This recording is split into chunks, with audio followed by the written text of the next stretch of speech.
Hello everyone. So for today's video, we will be talking about the 3 things that you need to know before taking Bachelor of Science in Criminology as your course in college. Number one, you need to be physically, emotionally, and mentally prepared. Why physically? Because in criminology course, we will be having physical fitness training and exercises under our curriculum.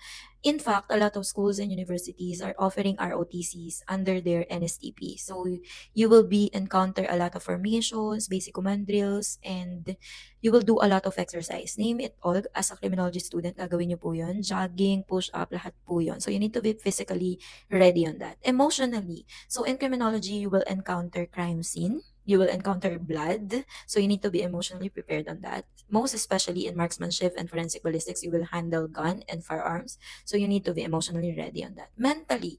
So criminology is an interdisciplinary approach. You will encounter a lot of topics that is very broad. So you need to be mentally prepared on that. We have law subjects, you need to memorize a lot of things, so you need to be mentally prepared on that.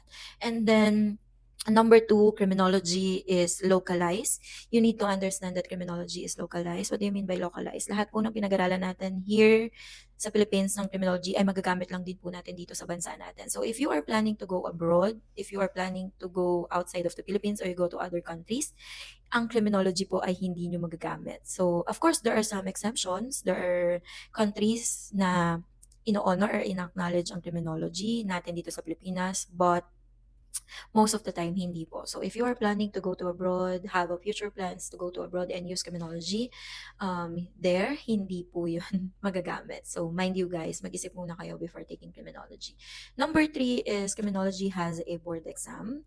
So we all know that a lot of courses that has a board exam, matindi talaga yung preparation when it comes to study.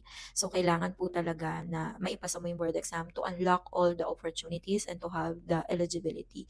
So in criminology, kailangan mo talaga na maipasa yung board exam for you to be able to use the criminology na pinag-aralan mo. So those are the tips and things that you need to consider before taking Bachelor of Science in Criminology. So that's all for that. Thank you so much for listening. See you to the next one. Bye!